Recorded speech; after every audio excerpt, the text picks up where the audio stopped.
5 minutes everyday English learning course lesson 31। आज का हमारा वर्ड है से, SAY से। ये भी एक वर्ब है और इसकी 3 फॉर्म्स हैं, से, सेड, सेड। SAY से, said, SAID said, SAID said. दोनों फॉर्म्स आखिरी की सेकेंड और थर्ड एक जैसी हैं।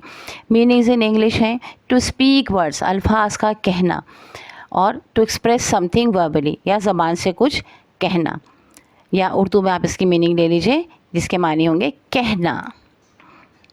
सिनोनिम्स इसके हैं स्पीक, टेल, एक्सप्रेस, बोलना, बताना, इजहार करना। एंटोनिम्स क्या होंगे? बी क्वाइट, लिसन, खामोश रहना और सुनना।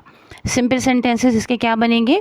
प्रेजेंट टेंस बनेगा, he says hello to everyone, उन्होंने सबको हेलो कहा या वो सबको हेलो कहता है। Past tense, she said goodbye, उसने गुड बाय कह दिया। Past participle, they have said their prayers, उन्होंने अपनी इबादत कह ली या पढ़ ली। जो हम कहते हैं उन्होंने इबादत कर ली, अंग्रेज़ी में कहा जाएगा दे सेड। ठीक है, तो उन्होंने अपनी वो इबादत अपनी कर चुके हैं, ये हो जाएगा।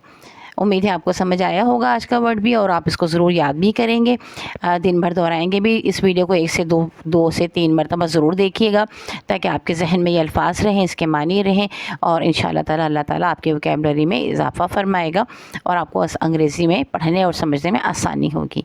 इस वीडियो को ज़रूर लाइक कर दीजिएगा, अगर पसंद आए तो शेयर कीजिएगा दोस्तों के साथ, और सब्सक्राइब अगर नहीं किया है तो कर लीजिएगा ताकि नेक्स्ट वीडियो आपको जल्द ही मिल जाए।